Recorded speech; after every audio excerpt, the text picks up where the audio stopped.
আমরা ধান বলেন, গম বলেন, আপেল বলেন, কমলা বলেন, মরিচ বলেন, শাকসবজি বলেন, এটা বলেন, সেটা বলেন, সব এগুলো খায়। এখন আরেকটা বিষয় তো রয়ে গেছে, আমরা তো শুধু দেহ দিয়ে পূর্ণতা লাভ করি, আমাদের তো আরেকটা জিনিস আছে, শুরুতে বলছিলাম আত্মা। সেটা কি? এখন কেমন যেন মনে চায় না আল্লাহকে একটু জিজ্ঞেস করি যে আল্লাহ দেহটা না আপনি মাটি দিয়ে বানাইছেন, মাটি দিয়ে খাওয়াইতেও আছে, তো আমাদের আত্মাটা কি দিয়ে বানাবে? কারণ দুটো তো এক না, দুটো কি জিনিস, ভিন্ন জিনিস। তাহলে আপনি আত্মাটা কি দিয়ে দিলেন? ويسألونك عن الروح قل الروح من أمر ربي। আল্লাহ রাসূলের জামানায় কিছু মানুষ রাসূলকে জিজ্ঞেস করেছে, ইয়া রাসূলুল্লাহ, আমাদের এই দেহ এটা তো আল্লাহ মাটি দিয়ে বানাইছেন, আমাদের আত্মাটা কি দিয়ে বানাইছেন তা আল্লাহর কাছে জানবে। আল্লাহ ওই প্রশ্নের পরে আয়াত আছে, আল্লাহ তাআলা বলেন কুলির রূহু মিন আমরি রাব্বি। আপনি আপনার সমস্ত উম্মতবাসীকে জানিয়ে দেন যে রূহ এটাও আমি আল্লাহই দিয়েছি, তবে এটা মাটি দিয়ে বানানো না, এটা হলো আমি আল্লাহর পক্ষ থেকে একটা স্পেশাল আদেশ। বলেন আল্লাহর পক্ষ থেকে স্পেশাল আদেশ, মিন আমরি রাব্বি, এটা আমার রবের আদেশ। একটু আগে আমরা বুঝলাম দেহটা আল্লাহ মাটি দিয়ে বানাইছে, এই জন্য তার খাবার দাবার, তার খাদ্য সব আল্লাহ ব্যবস্থা করছে মাটি। তাহলে রূহটা আল্লাহ তাআলা দিয়েছে আদেশ, তাই এই রূহের জন্য খাবার খাওয়া কি দরকার? আদেশ। কারণ দেহ মাটি, এই জন্য তার খাবারও মাটি থেকে। রূহ এটা মাটি না, এটা আদেশ, এই জন্য তার খাবারও খাওয়া দরকার, আদেশ। ভাই একটা দেহ যদি মনে করেন আপনার এই দেহটা আপনি দুই দিন মনে করেন খাইলেন না, ওটা দুর্বল 3 দিন খাইলেন না, হাসপাতালে মনে কোনো কারণে 4 দিনও খাইলেন না, গ্রামে ধরতো না, টাকা দিয়ে যাবো, ঠিক কিনা বলেন? দুর্বল হয়ে যাবো, সবচকে চেহারাটা বলে নিতে হবে। তো ঠিক তেমন এই রূহটাও এর জন্য খাদ্য আছে, এর জন্য খাবার আছে, এটাকেও যদি না খাওয়ানো হয় এটা দুর্বল হতে পারে। আস্তে আস্তে এটা হসপিটালে কেমন ওই রূহের জন্য খাদ্য কি? রূহের খাদ্য হলো আল্লাহ তাআলার পক্ষ থেকে সমস্ত হুকুম, আল্লাহর পক্ষ থেকে সমস্ত হুকুম। তাহলে বুঝে থাকলে এবার বলেন আল্লাহ তাআলারই দেওয়া দেব, এটার পিছে মেহনত করার জন্য আমাদের সর্ব ধরনের ব্যবস্থাপনা আমরা গ্রহণ করছি। আতর্কিকা চালাইতে দৌড়ে ডাক্তারের কাছে, মাথাটা একটু ব্যথা করতেছে দৌড়ে ডাক্তারের কাছে, একটু পেটটা পাতা হয় না একটু ডাক্তারের কাছে যায়, একটু জ্বর হচ্ছে ডাক্তারের কাছে যায়, ঠিক না? ঠিক যেমনি ভাবে দেহের অসুস্থতা হয়, রোগ হয়, এই জন্য চিকিৎসক লাগে, ডাক্তার লাগে, আত্মারও এরকম রোগ হয়, এই আত্মাকে নিয়েও মাঝে মাঝে ডাক্তারের কাছে যেতে হবে। আর আত্মার ডাক্তার হলো পৃথিবীতে আল্লাহ তাআলা আত্মার ডাক্তার বানায় পাঠাইছেন সমস্ত নবীগণ। সমস্ত নবীগণ হলেন আত্মার ডাক্তার, কারণ সমস্ত নবীদের কাছেই আল্লাহ তাআলা ওহী নাযিল করছেন, এগুলোর মাধ্যমেই মানব জাতির হুকুম আহকাম শিক্ষা দিয়েছেন। আর এই হুকুম আহকাম গুলোই হলো আত্মার খাবার। তাহলে বলেন দেখি নামাজ দেখি কোনো গাছে চলছে কথা বলে আমার কথা যদি বুঝেন তাহলে উত্তর দিন। নামাজ এটা কোনো গাছে চলছে, এটা কোনো খেতে বলাইছে, ঠিক বলেন? আল্লাহ কার এটা রুহের খাদ্য, এটা আত্মার খাদ্য, এটা আত্মার খাবার।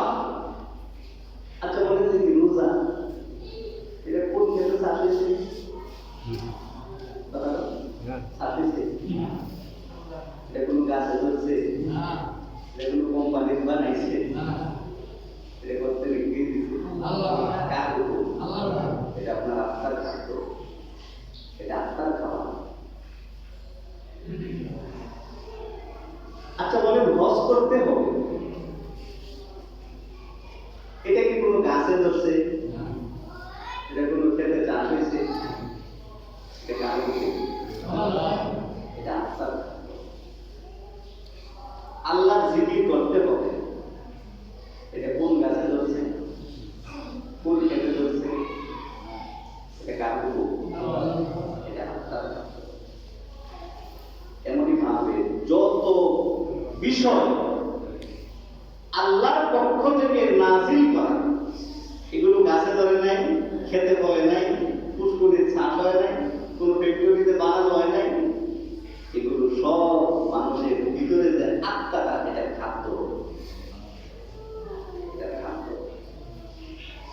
দেহ যেমনি ভাবে না খাইলে দুর্বল হয়, অসুস্থ হয়, রোগা হয়, ঠিক আত্মাকেও যদি খাবার না দেওয়া হয়, এটাও দুর্বল হয়, অসুস্থ হয়, রোগা হয়।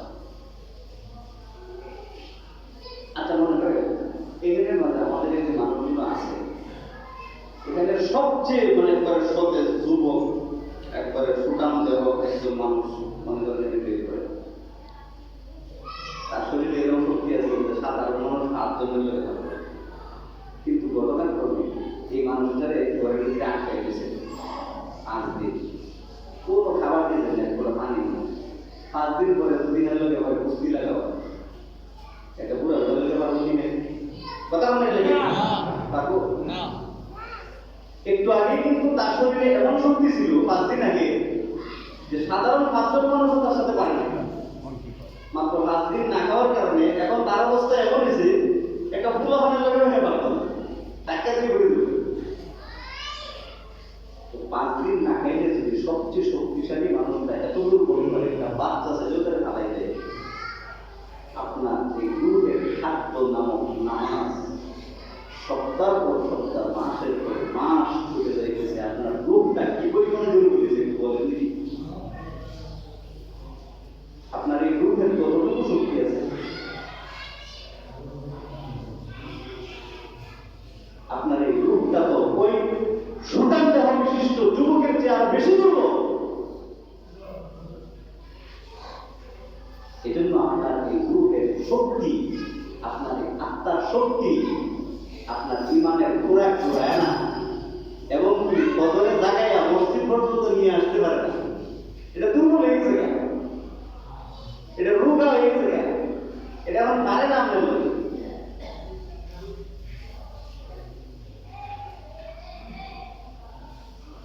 আজকে দেখেন আমাদের বাংলাদেশের কথা যদি বলেন 93% মুসলমানের বাংলাদেশ, কিন্তু এখানেও আপনি প্রকাশ্যে কোথাও একেবারে 100% দিন ইসলামের হকের উপর চলবেন, এই মেসেজটা, এই বক্তব্যটা আপনার দিতে বিবেকেও লাগে, ভয়ও লাগে, আর দিলে বিপদও আছে। কারণ কি? কারণ হলো আত্মার শক্তি নাই, দেহের শক্তি যতই থাক, এটা দিয়ে ওই হকটা এখন নিজেও মানা যায় না, ওই হকটা এখন বলাও যায়। দেখেন আপনার সাহাবায়ে কেরাম জীবন, বদরের যুদ্ধে মাত্র 313 জন সাহাবী, ওদের দেহের অবস্থা ছিল এমন দুর্বল, যুদ্ধের পোশাক ছিল না, অস্ত্র শস্ত্র ছিল না, খাবার দাবার ছিল না, কিচ্ছু নাই, গরিব চাষা বসা কিছু সাহাবী। আর ওই দিক দিয়ে বিরোধী দল কাফেররা 1000-এর উপরে সংখ্যা, প্রত্যেকেই অস্ত্র শস্ত্রে সজ্জিত, প্রত্যেকেই যুবক, শক্তিশালী এবং ট্রেনিং প্রাপ্ত, সন্ন্যত। মজার বিষয় হলো যে সাহাবীরা যুদ্ধ করতে গেছে, প্রত্যেকে রোজাদার, সারাদিন খায় না, রোজাতে রোজা রাখবে, দুধের মাঠে করছে, খাওয়ার কিছু নাই, একটা খেজুর দুইটা তিনটা ভাগ করে একজনে খাইয়া একটু পানি খেয়ে রোজার নিয়ে চলছে। সকালবেলা দুধ শুরু হয়েছে, একদিক দিয়ে হলো দেহের শক্তি আর একদিক দিয়ে হলো আত্মার শক্তি। একদিক দিয়ে দেহের শক্তি আর একদিক দিয়ে আত্মার শক্তি। বলেন তো বিজয় গেলে কথা বলে আজকে আপনার বিজয় নাই কেন? আপনার দেহের শক্তি ঠিক আছে, আত্মার কোন শক্তি নাই, রোগা। এই রোগা আত্মার কারণে আজকে সব জায়গায় পড়াশোনা, আজকে সব জায়গায় পেলাম। আচ্ছা ভাই, দুনিয়া বুঝা, আপনি দুনিয়া বুঝছেন, এটা খুব বেড়া দিকে গেছে কেন? আপনি একটা সাধারণ জিনিস বুঝেন তো, আপনি মনে করছেন যে আপনি দুনিয়া বুঝছেন, আপনাকে খুব বুঝক্য হয়ে গেছেন, আপনি খুব বুঝবান হয়ে গেছেন, খুব জ্ঞান হয়ে গেছেন। আপনি একটু বিবেচনা করেন তো, একটা মুরগিও তো দুনিয়া বুঝে, একটা মুরগিও দুনিয়া বুঝে কেমনে? আপনি কটা চাল, কটা দান, কটা খুদ এদের সেটা বা ফালাই দেন, মুরগিটা বুঝে তুমি বিশাল দূরে উঠায় দূরে দৌড়ে আয়া খাবার করে খাওয়া শুরু করে। অথবা খাবার নাই, আপনি দিতেছেন না, তার মানে দিতে লাগছে, চলে যায়, তার পা দিয়ে খামসাই দিতে গিয়ে খাবার বার করতে যায়, এটা কি তার দুনিয়া বুঝল না? কথা বলতে দুনিয়া বুঝো না, একটা পিঁপড়াও তো দুনিয়া বুঝে।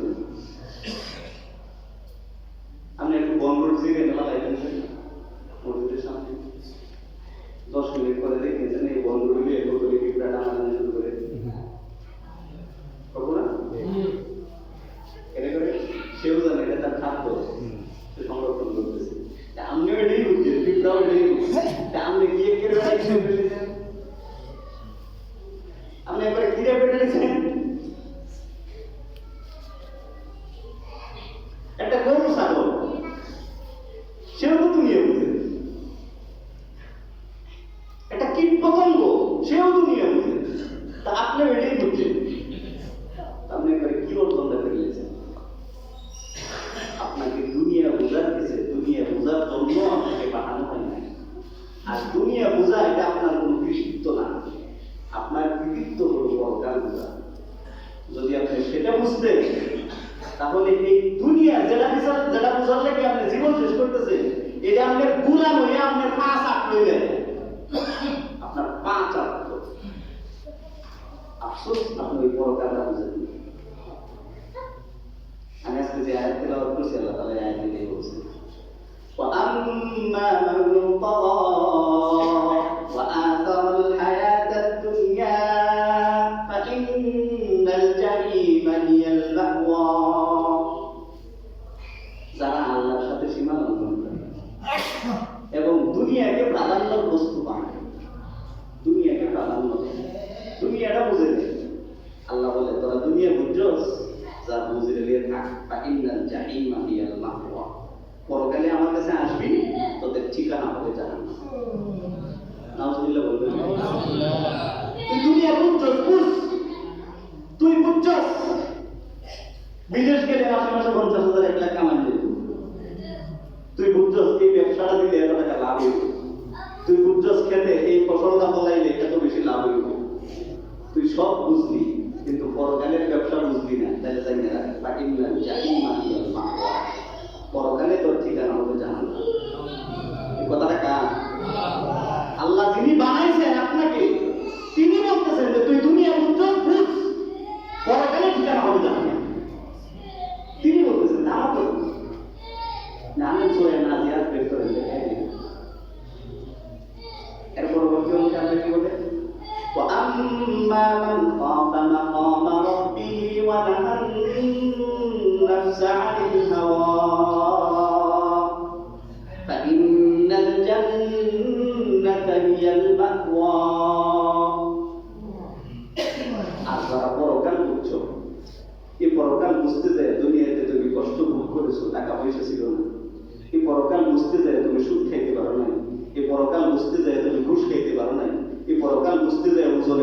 পারো নাই, এই পরকাল বুঝতে যায় তুমি মিথ্যা বলতে পারো নাই, এই পরকাল বুঝতে যায় অন্যকে ধোঁকা দেও নাই, এই পরকাল বুঝতে যায় তুমি রাতে ঘুমাও নাই আমাকে ডাকছো, এই পরকাল বুঝতে যায় প্রচন্ড শীতের মধ্যে ঘুম থেকে উঠে বসে তৈরি চিন্তায় করে গেছো, এই পরকাল বুঝতে যায় তোমার শারীরিক অসুস্থতা ছিল তাও তুমি 1 মাস রমাদানের রোজা রাখছো, এই পরকাল বুঝতে যায় তুমি বেগানা নারী দেখো নাই নজরকে হেফাজত করেছো, তুমি জেনে রাখো আম্মা মান খাফা মাকামা রাব্বিহি, তোমার রবের সামনে তুমি দাঁড়াবা, এই ভয়ে তুমি সমস্ত অন্যায় পাপাচার অশ্লীলতা পরিহার করে তোমার আত্মাকে পবিত্র রেখেছো, ফাইনাল জান্নাতা হিয়াল মাওয়া। কষ্ট দুনিয়াতে বড় অসুবিধা নাই, সাময়িক অল্প সময়, আখিরাতের কয়েক সেকেন্ড মাত্র, আখিরাতে খালি আসবা আর জান্নাতে ঢুকে যাবে। কথাগুলো কার? যিনি বানাইছেন তার, তো তার চেয়ে আপনি বেশি বুঝেন না, যিনি বানাইছেন তার চেয়ে আপনি বেশি জ্ঞানী না, তার চেয়ে আপনি বেশি বুঝেন না। যারা পরকাল বুঝছে তার দামি হয়েছে।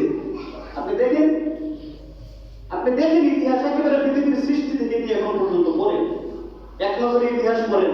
নমরুদ দুনিয়া বুঝেছিল, পরকাল বুঝে নাই, ধ্বংস হয়েছে। ইব্রাহিম দুনিয়া বুঝে নাই, পরকাল বুঝছে, দামি হয়েছে। ফেরাউন দুনিয়া বুঝেছিল, ধ্বংস হয়েছে। মূসা আখিরাত বুঝেছিল, দামি হয়েছে। মুহাম্মদ রাসূলুল্লাহ সাল্লাল্লাহু আলাইহি ওয়াসাল্লাম ও তার সাহাবীগণ আখিরাত বুঝেছে, এজন্য দামি হয়েছে। আবু জাহিলিয়া, উতবা, সাইবা এরা দুনিয়া বুঝেছিল, ধ্বংস হয়েছে। আপনিও তো ঠিক এই দুনিয়ার পিছে ঘুরতেছেন। আবু জাহেল যে দুনিয়া চাইতো আপনি ওইটাই চাইতেছেন। নমরুদ, ফেরাউন যে দুনিয়ার পিছে ছিল আপনি ওই দুনিয়ার পিছে আছেন। আপনি এই ক্ষমতার পিছে করতেছেন, আপনি এই চেয়ারের পিছে করতেছেন, আপনি এই টাকার পিছে করতেছেন। আপনার পরিণাম দাও, এটাই হওয়ার সম্ভাবনা আছে। মিলাই পক্ষান্তরে আপনা থেকে আপনি একেবারে নিম্ন শ্রেণীর মানুষগুলো যারা পরকাল বুঝেছে, তারা দুনিয়াতে থেকে পরকাল নিজের চোখে দেখেছে, নিজের চোখে দেখেছে। একজন মহিলা সাহাবী, মহিলা, পুরুষ না, পুরুষ বলতাম তো একটু বেশি, আর রিজাল কাওয়ামুনা আলাল নিসা, সমস্ত নবী পুরুষ ছিলেন, এই হিসাবেও পুরুষদের দাম বেশি, নারীদের দাম অন্য জায়গায় অন্যভাবে বেশি। একজন মহিলা, মহিলারা কিন্তু বুঝেও, মহিলারা দুর্বল, ঠিক না? একটা বেড়া, একটা বেড়ি বুঝতে লাগে, মহিলা মানুষ থেকে বেড়া একজন মহিলা সুমাইয়া রাদিয়াল্লাহু আনহা ইসলাম গ্রহণ করেছে, এই কারণে তাকে শাস্তি দেওয়া হচ্ছে, হাতের গায়ে বেঁধে ফেলছে। এবার বাইরে সমস্ত মানুষের সামনে উলঙ্গ করে দাঁড় করায় রাখছে। মহিলাটা মাথা নিচের দিকে দিয়ে আল্লাহকে ডাকা শুরু করছে। আবু জাহেল তার প্রভুকে বলতে চায়, একটা বল্লম আমার হাতে দিয়ে। এবার আবু জাহেল বল্লমটা হাতে নিয়ে সরাসরি সুমাইয়ার লজ্জাস্থানের মধ্যে মেরে দিচ্ছে। হযরত সুমাইয়ার লজ্জাস্থান থেকে রক্ত ঝরা শুরু হয়েছে। হযরত সুমাইয়া আবার পাগলের মতো হাউমাউ করে চিল্লাইতেছে। পাশে দাঁড়ায়া হাজার হাজার কাফেরেরা মজা নিতেছে আর হাতাতালি দিতেছে, উল্লাস করতেছে। এবার সুমাইয়া মনে মনে আল্লাহর কাছে দরখাস্ত করে, আল্লাহ, এত যন্ত্রণা, এত কষ্ট শুরু হয়েছে, আমার মনে হয় আমার জীবন প্রাণ পাখিটা হয়ে যাবে। যদি তাই হয় তো আপনার কাছে দরখাস্ত করি, আমি জমিনে থেকে যে জান্নাত আপনি দিবেন বলেছেন সেই জান্নাত এবং আপনাকে সহ দেখতে চাই। হাদিস সাক্ষী হযরত সুমাইয়া এই কথা বলার পরে আবার কিছুক্ষণ পরে সমস্ত কাফেররা তাকায় দেখে হযরত সুমাইয়া আবার কেমন যেন হাসা শুরু করছে, হাসতেছে, আনন্দ করতেছে। সমস্ত কাফেররা বলতে শুরু করছে, পাগল হয়ে গেছে, পাগল হয়ে গেছে, নাইট স্কুল ঢিল হয়ে গেছে, এজন্য হাসতেছে। হযরত সুমাইয়া কয়, না, তোরা ভাবছো আমি পাগল হয়ে গেছি না রে, আমি আল্লাহর কাছে একটু আগে দরখাস্ত করেছিলাম, আল্লাহ, যে আখিরাতের জন্য আমি আমার জীবনকে বিসর্জন দিতেছি, সে আখিরাতটা একটু আমাকে দুনিয়াতে থাইকে আমার সজগকে দেখায় দাও। আর আল্লাহ আমার দোয়া কবুল করেছে। এই মুহূর্তে আল্লাহ তাআলা জান্নাত দিয়া ফেরেশতাদেরকে দিয়ে আমার কাছে পাঠাই দিয়েছে। সুবহানাল্লাহ। দেখি আমি হাসতেছি, আমি এটা দেখে হাসতেছি। তোরা ভাবছো পাগল হয়ে গেছিস না? ভাই, আপনিও যদি ওই পরকালটা বুঝতেন, দুনিয়াতে দেখে আপনি জান্নাত দেখে তারপরে মরতেন। বুঝলেন না ওরা কথা। আজকে এখানে মাছ দেখে রিপোর্ট করেন,